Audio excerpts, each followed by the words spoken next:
geceler uzun, sessizlik danışır.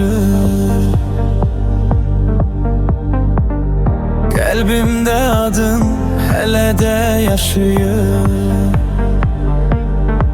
Bir bakışın yeterdi her şeye.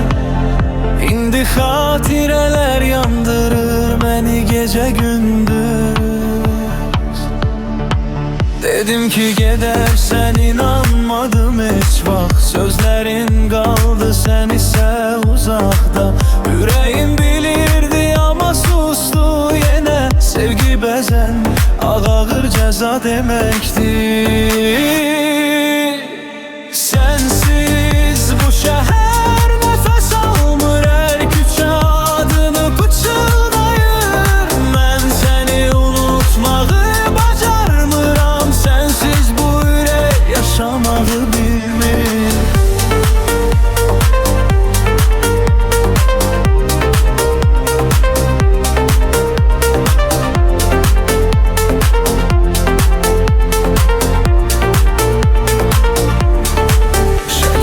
Köhnelib ama ağrı yok. Zaman keçir hisler getmir hele. Seni başkasına verme yasan değil. Bu yürek seni hele de gözleyir. Gözlerim yolda kapı bağlıdır, ama ümit yine de beni aldadı. Bir gün dönersen diye yaşayıram, bu sevgi beni bırakmır anlamıram. Sensiz bu şehir nefes almır, her küçe adını pıçıldayır. Ben seni unutmağı bacarmıram, sensiz bu yürek yaşamağı bilmir.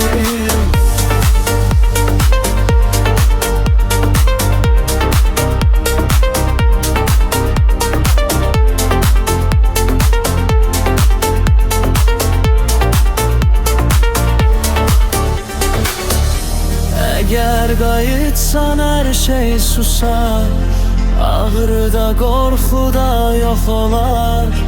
Ama dönmesen belə bil ki bu yürek seni sona dek sever. Sensiz bu şehir nefes almır, göyler belə məni anlamalı. Ben seni unutmağı bacarmıram, bu sevgi beni benden alır.